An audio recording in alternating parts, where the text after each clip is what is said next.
Marcos capítulo 3, versículo 1, que fala assim: de novo, entrou Jesus na sinagoga, e estava ali um homem que tinha ressequida ou mirrada uma das suas mãos.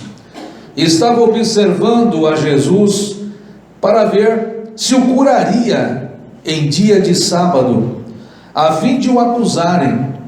E disse Jesus ao homem da mão ressequida: vem para o meio. Então lhes perguntou: é lícito nos sábados fazer o bem ou fazer o mal? Salvar a vida ou tirá-la? Mas eles ficaram em silêncio. Olhando-os ao redor, indignado e conduído com a dureza do seu coração, disse ao homem: estende a mão. Estendeu-a, e a mão lhe foi restaurada. E retirando-se os fariseus, conspiravam logo com os herodianos contra ele, em como lhe tirariam a vida. Amém? Amém. Pode sentar? Em nome de Jesus. E o tema dessa palavra é Jesus, o revolucionário. Jesus, ele veio para revolucionar. Jesus, ele veio para fazer algo diferente do normal.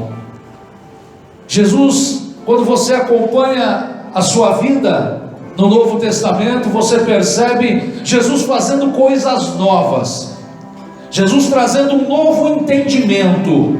Jesus não era conservador.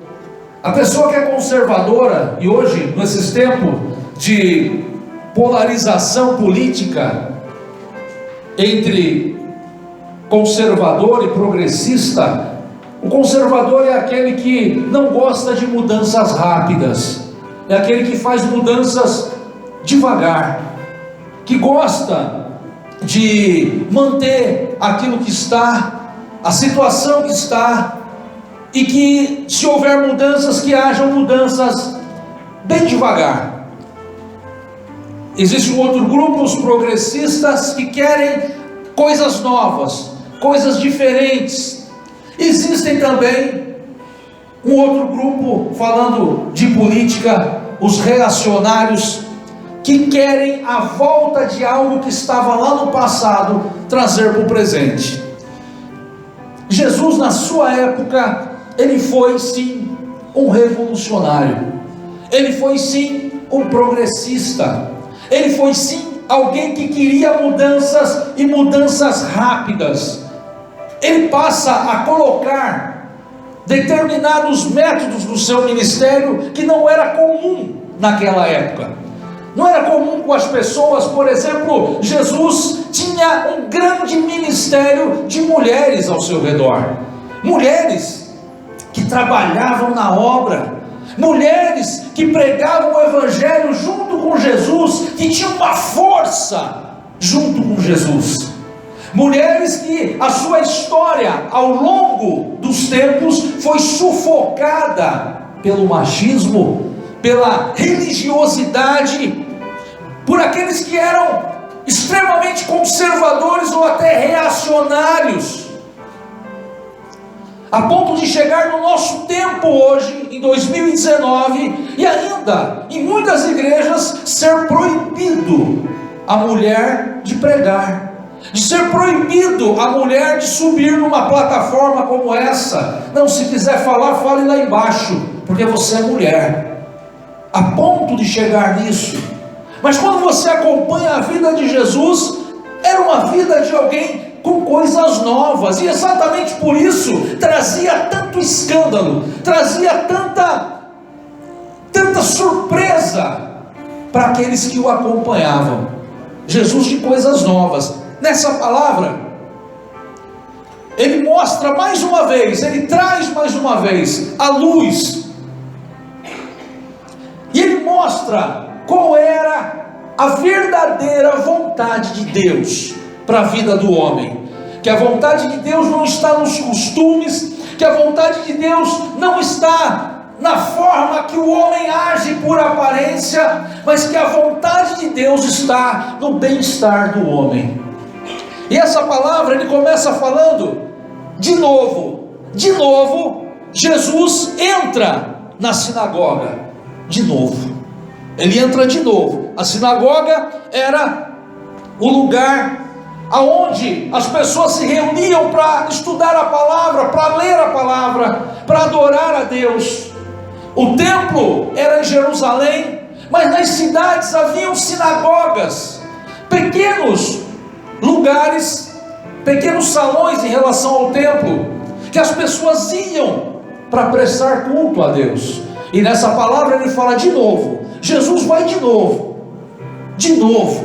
porque era costume Jesus ir na sinagoga para adorar a Deus. Ele ia no monte adorar a Deus, ele ia na praia, ele ia para o jardim, mas ele também ia para a sinagoga para falar de Jesus, para falar da palavra, para adorar a Deus. Eu falo isso porque hoje em dia muitas pessoas, e aí é uma crítica àqueles que são extremamente revolucionários, que falam: olha, não precisa de templo, eu não preciso ir para a igreja, eu não preciso, porque eu estou aqui na minha casa e eu adoro Deus aqui na minha casa, eu não preciso ir para a igreja. Eu vou para a igreja fazer o quê?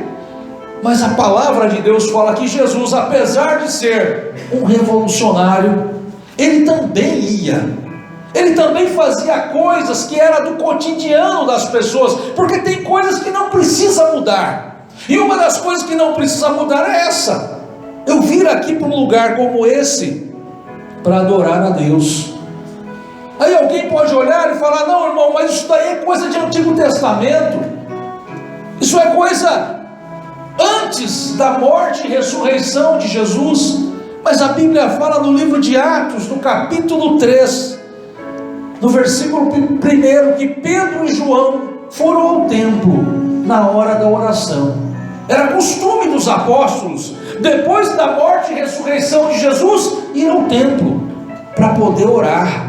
Quando você vem aqui para orar, para adorar a Deus, para louvar a Deus, saiba de uma coisa: você está fazendo um costume dos apóstolos. Os grandes homens de Deus também deixavam aquilo que eles tinham que fazer na sua casa para poder estar num lugar como esse, para adorar a Deus. A Bíblia fala lá no livro de Hebreus, no capítulo 10, no versículo 25, que Novo Testamento, ele fala: não deixando a nossa congregação, como é costumes de alguns, antes admoestando-nos uns aos outros, e tanto mais quanto vedes que vai se aproximando aquele dia. Esse lugar aqui é um lugar de admoestação, é um lugar de exortação, é um lugar que às vezes alguém vem te dar uma palavra boa, mas é um lugar também que às vezes você recebe uma palavra de despertamento. Sim ou não, irmão? Quantos vieram para a igreja, às vezes vem aí com uma vontade de sair, uma vontade de voltar para o mundo, de repente vem para um lugar como esse, ouve uma palavra de admoestação e sai daqui e fala: não, eu vou tentar de novo, eu não vou abandonar essa fé, eu vou continuar buscando, porque essa é a função desse lugar, essa é a função de estarmos aqui congregados, o de ouvir a palavra de Deus, de adorar a Deus, de ouvir palavras de conforto, mas palavras de admoestação também, palavras de exortação também, palavras de repreensão também, porque é o que eu preciso ouvir. Diz a Bíblia aqui no versículo 1 que ali estava um homem com uma mão mirrada, com uma mão ressequida, uma mão que não cresceu, uma mão que não se desenvolveu, ou que por algum motivo aquele homem sofreu um acidente e a sua mão ficou inutilizada. A Bíblia fala sobre esse homem, porque a Bíblia é diferente, irmãos, do costume do mundo. O mundo que tem o costume de esconder aquilo que aparentemente, entre aspas, não é perfeito, a Bíblia cita, a Bíblia tem ciência. E se você hoje está aqui nessa noite, irmão, talvez como aquele homem com a mão ressequida, ou alguma coisa na sua vida não está funcionando, ou por uma questão social você nasceu daquele jeito, uma questão física, ou por uma questão psicológica, lhe falta algo, você teve um trauma na infância, você entra nesse lugar se achando menor do que os outros. Saiba de uma coisa: Deus tem ciência da tua situação. Deus olha para você. Por mais que os homens desprezem, por mais que os homens queiram esconder, não queiram admitir, mas Deus olha para nós. Ele fala no versículo 2: algum deles, tinha uma pessoa que andava atrás de Jesus para fiscalizá-lo, e ele fala aqui: olha, algum deles estavam procurando um motivo para acusar Jesus. Tinha um grupo de pessoas que andavam atrás de Jesus, só com o costume de fiscalizá-lo, de encontrar alguma coisa na vida dele que viesse desaboná-lo, para que eles pudessem ter motivos para acusar Jesus. É um costume. Tem tanta gente olhando para nós, irmão, e tem tanta gente olhando para você, tentando achar um erro na sua vida, tentando achar um mal na sua vida. Às vezes no trabalho acontece isso. Eu conheço uma pessoa, a pessoa anda certinho, e a pessoa passa a ter um problema de saúde, começou a não desenvolver da forma que tinha, mas por andar certo por tanto tempo, a possibilidade de ser promovido era enorme. O que as pessoas fizeram? Aproveitaram da doença para chegar na autoridade e falar: olha, não trabalha, não faz nada. E alguém falou: não, mas está doente. Quem está doente? Nada. Manda vir trazer atestado. E eu falei para a pessoa, é mesmo? Falou: rapaz, quiseram se aproveitar, estavam ali ao meu redor para procurar algo que viesse me desabonar. Infelizmente, irmãos, o mundo, o qual muita gente às vezes abandona a igreja para poder abraçar de novo, o mundo que as pessoas chamam de paraíso, que é o paraíso aqui na terra, o mundo tem essas pessoas que querem te puxar para baixo o tempo inteiro. Eles querem te puxar para baixo. Enquanto você está embaixo, as pessoas não estão incomodadas com você, você é invisível.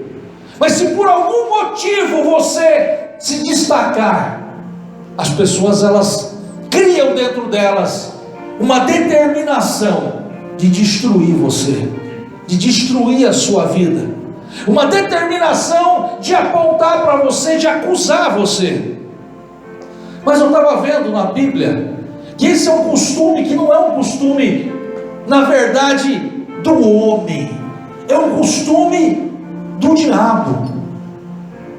E isso foi transferido para o homem. O homem adquire esse mal de acusar. A Bíblia fala no livro do Apocalipse, no capítulo 12, no versículo 10, ele fala: eu ouvi uma grande voz no céu, que dizia: agora é chegada a salvação e a força, e o reino do nosso Deus, e o poder do seu Cristo, porque o acusador dos nossos irmãos é derrubado, o qual diante do nosso Deus os acusava de dia e de noite. O diabo te acusa dia e noite diante de Deus, dia e noite. Mas diz a palavra de Deus lá no livro de Hebreus que Jesus, ele passa o seu tempo a interceder por mim e por você, o tempo todo, dia e noite, o diabo lá falando o teu nome. Olha aí, ó como é que está, olha aí, ó, blasfemando de novo, olha aí como é que está a situação, olha aí, está fraco de novo, olha aí, abandonou o ministério, ó, foi tão bom, trouxe essa pessoa não vale a pena, deixa essa pessoa largada aí no mundo. E Jesus do lado fala: pai, dá mais uma chance, ajuda, Senhor, fortalece. E tem tanta gente que ainda fica procurando um motivo para vir buscar a Deus num lugar como esse. O que eu vou lá fazer na igreja? O que eu vou fazer lá? Não tenho o que fazer lá, não preciso de nada. fala que eles estavam procurando e queriam acusá-lo, e ficaram vendo, fala aqui no versículo 2, para ver se ele ia curar aquele homem no sábado. Era um dia de sábado aquele dia, era um dia de sábado, e o sábado para o judeu, o que se transformou um sábado para o judeu foi o resultado de uma religiosidade doente, que destrói a verdadeira intenção de Deus. A Bíblia fala lá no livro de Êxodo, no capítulo 20, lembra-te do dia do sábado, para o santificar. 6 dias trabalharás e farás toda a tua obra, mas o 7º dia é o sábado do Senhor seu Deus. Não fará nenhuma obra, nem tu, nem teu filho, nem tua filha, nem o teu servo, nem a tua serva, nem o teu animal, nem o teu estrangeiro que está dentro das tuas portas, porque em 6 dias fez o Senhor o céu e a terra, o mar e tudo que neles há, e ao 7º dia descansou. Portanto abençoou o Senhor o dia do sábado e o santificou. Está na Bíblia, está na Bíblia. Mas tem tanta coisa que está na Bíblia, irmãos, e que o fundamentalismo religioso transformou aquilo que está escrito na Bíblia na maior perversidade, por uma falta de entendimento, por uma falta de interpretação correta, uma interpretação tendenciosa, uma interpretação humana, animal, demoníaca, e pega aquilo que é de Deus e transforma numa coisa horrível. A palavra sábado no hebraico é Shabá, que significa dia de descanso, de cessação. Tem uma outra palavra lá no livro de Êxodo que fala de Shabaton, que fala que é tempo sagrado para repouso. Em outras passagens do Antigo Testamento fala sobre Shabá e Shabaton ao mesmo tempo. Ao mesmo tempo. Mas irmãos, e o sábado? Que sábado é esse?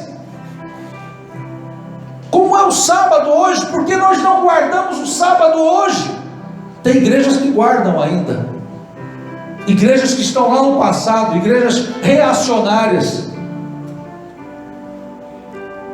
O livro de Hebreus, no capítulo 4, no versículo 9, ele dá uma pista, ele fala: olha, portanto resta ainda um repouso, um Shabá, um sábado para o povo de Deus, porque aquele que entrou no seu sábado, no seu repouso, ele próprio repousou das suas obras, como Deus das suas. Procuremos, pois, entrar naquele repouso, naquele sábado, para que ninguém caia no mesmo exemplo de desobediência. A Bíblia fala que eu preciso procurar o sábado, o Shabá, o descanso. Eu preciso buscar o meu Shabá. A Bíblia fala lá no livro de Colossenses, no capítulo 2, no versículo 16: ninguém, pois, vos julgue por causa de comida, bebida, dia de festa, lua nova ou sábados.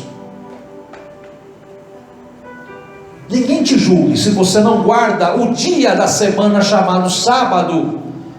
Porém a Bíblia fala que você tem que buscar o sábado, o Shabá, que é diferente do dia da semana chamado sábado. O versículo 17 fala: porque tudo isso tem sido sombra das coisas que haviam de vir, porém o corpo é de Cristo. Tudo o Antigo Testamento era uma sombra das coisas que iam se cumprir no Novo e no tempo da graça, que é o nosso tempo. Uma delas, o sábado, o Shabá, o descanso. Quem é o nosso descanso? Jesus. Ele é o nosso sábado.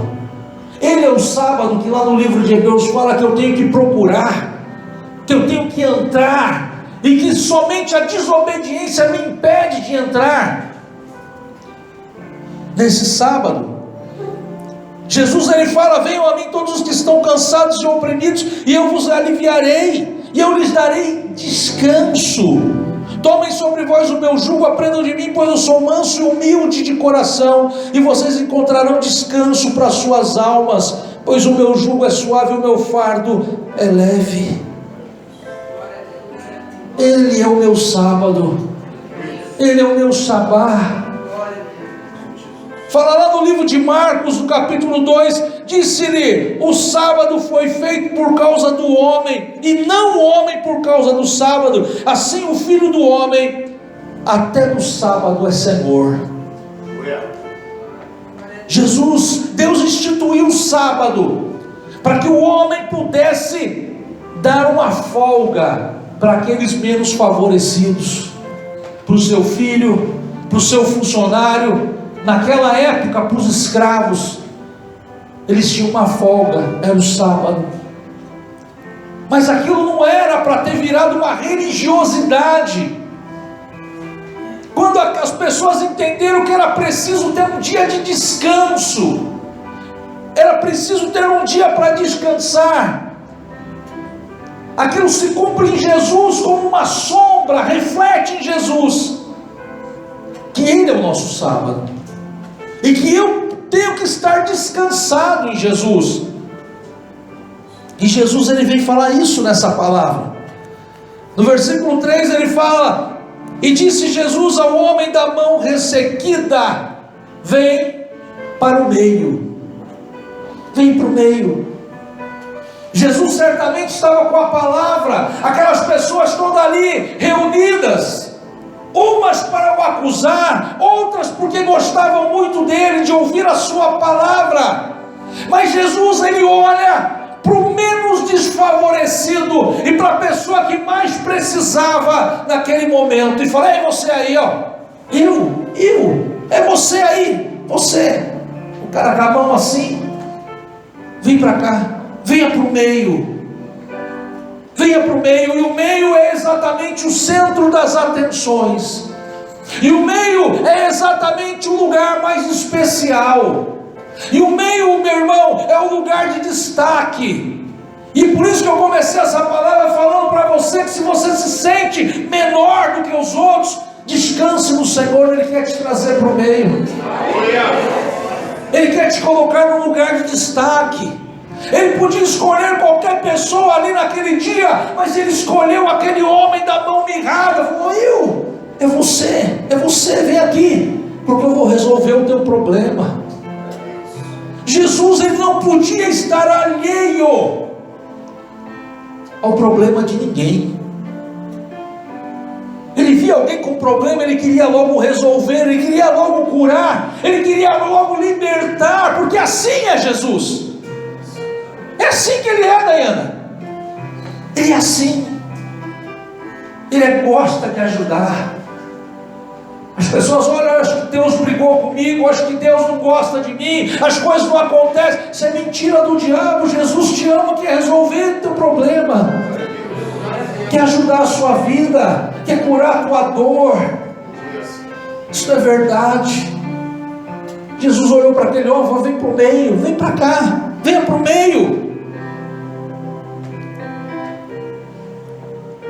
No versículo 4 fala: então lhes perguntou para aquelas pessoas que estavam querendo acusá-lo: é lícito no sábado fazer o bem ou o mal? Salvar a vida ou tirá-la? Mas eles ficaram em silêncio. Ele com aquele homem, com aquela mão defeituosa no meio, e ele fala para as pessoas: ei, está certo curar esse homem? Está certo fazer o bem ou fazer mal em dia de sábado? Só porque é sábado, só porque é um dia da semana que vocês passaram a adorar esse dia da semana? E a Bíblia fala que eles ficaram em silêncio. O versículo 5: olhando ao redor, indignado, condoído com a dureza do seu coração. Jesus, ele olha ao lado, irmão, ele fica triste, ele ficou indignado. Indignado sabe com o quê? Com o silêncio. Indignado porque ninguém falou nada. Indignado porque ninguém intercedeu por aquele homem. Falou: olha, Jesus, cura ele, não importa que é sábado, cura ele. Ele ficou indignado com o silêncio da sua plateia. Como Jesus hoje está indignado com a igreja que vive em silêncio, que não toma uma atitude, que não toma uma posição. Não, mas se eu falar, vão me julgar. Não, mas se eu falar que está errado, eu não vou falar nada. Não, deixa acontecer, não é comigo. Se eu falar, vão me apontar. Jesus, ele pede: olha, está certo, está errado. O silêncio deixa Jesus indignado. Eu posso errar por ação, posso fazer alguma coisa errado, dar uma opinião errada, depois vou lá: Jesus, me perdoa. Mas Jesus odeia a omissão. Jesus odeia, fica indignado. O mundo, irmão, está aí fora. As pessoas estão transtornando esse evangelho, e a verdadeira igreja está calada, não fala nada, não fala nada, não quer se meter em nada, não quer opinar em nada, porque tem medo de uma represália. O silêncio afetou Jesus. Ele queria que alguém falasse alguma coisa, que alguém se levantasse e falasse alguma coisa, que alguém fizesse alguma coisa, igual você lá no seu trabalho, lá onde você mora. Você vê no teu vizinho fazendo um monte de coisa errada, e você não fala uma palavra, você não fala nada, e o teu silêncio deixa Jesus indignado. E essa palavra fala: olhando ao redor, indignado e conduído com a dureza do seu coração, disse ao homem: estende a mão. Estende a mão. E a estendeu, e a mão lhe foi restaurada. Estende a mão. Jesus estendeu a sua mão. Jesus estendeu a mão para você, querido. Quando Jesus estendeu a sua mão, quando Ele estendeu sua mão para mim, canta. Eu era sem Deus, sem Jesus. Ele estendeu a sua mão para mim. Lembra quando Ele estendeu? Canta de novo.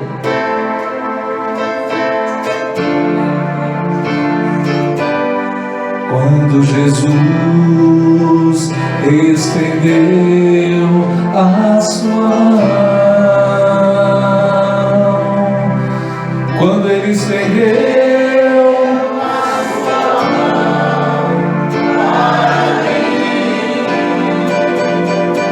eu era pobre e perdido, sem Deus, sem Jesus. Quando Ele estendeu a sua mão. Você lembra desse dia? Você lembra como foi bonito? Você lembra quando Ele estendeu a tua mão? Você chegou todo destruído, todo arrebentado. Quando chegaram drogados, bêbados, quando chegaram aqui nesse lugar deprimido, destruído, Chegaram aqui como os menores e Jesus olhou e chamou você para o meio. Dá a tua mão aqui. Dá a tua mão aqui, que agora você é meu. Que agora eu vou mudar a sua vida. Aleluia. Glória a Deus ao teu nome, Jesus. Ele fez isso com aquele homem. Estende a tua mão para cá. Ele estendeu, a mão ficou curada. Aquele homem olhou. Olha a minha mão. Olha a minha mão. Eu consigo mexer a minha mão. Eu consigo mexer a minha mão.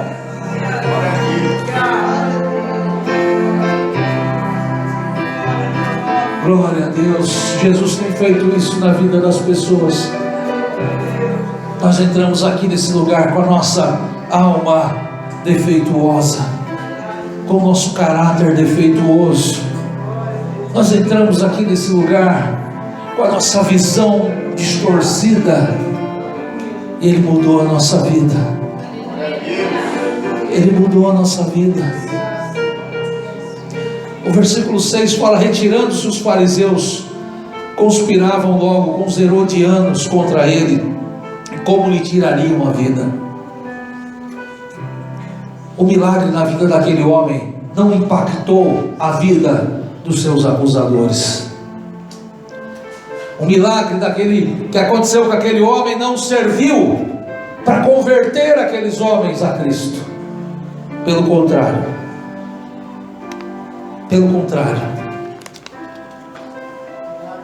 eles continuaram planejando fazer o mal contra Jesus. Isso eu falo para você, irmão, que às vezes você entra aqui nesse lugar indiferente à vontade de Deus. Cuidado para você não sair daqui do mesmo jeito. Se você não consegue se impactar com a palavra, se você não consegue se impactar com o louvor, se você não consegue se impactar com a oração, se você não consegue se impactar com o agir de Deus,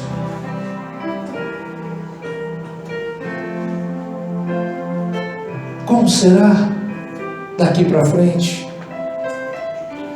Como será daqui para frente? Como será? Quantas pessoas têm feito isso? Quantas pessoas têm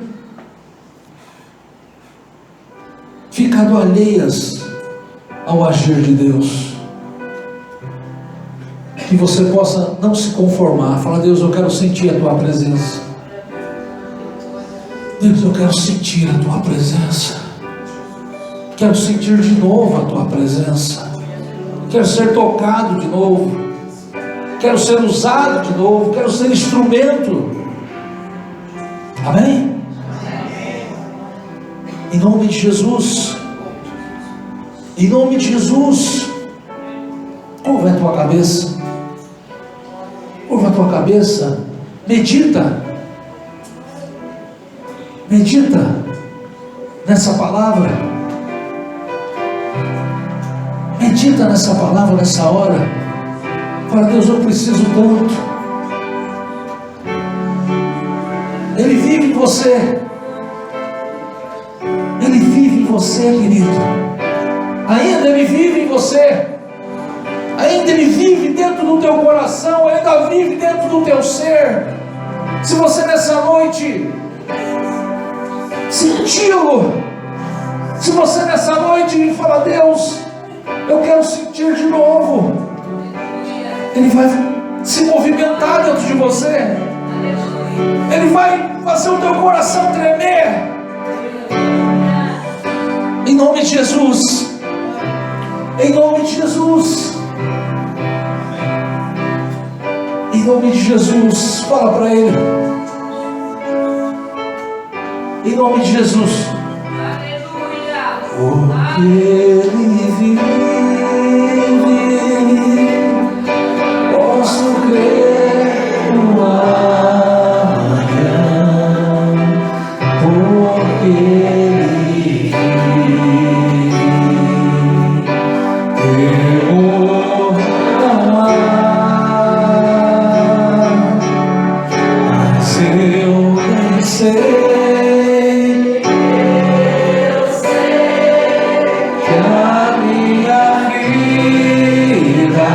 não está perdida, está nas mãos do meu Jesus.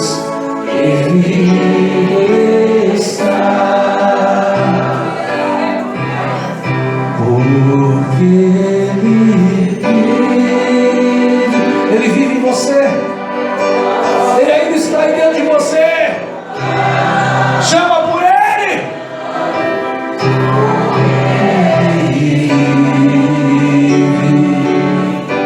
Temor não há, mas eu sei,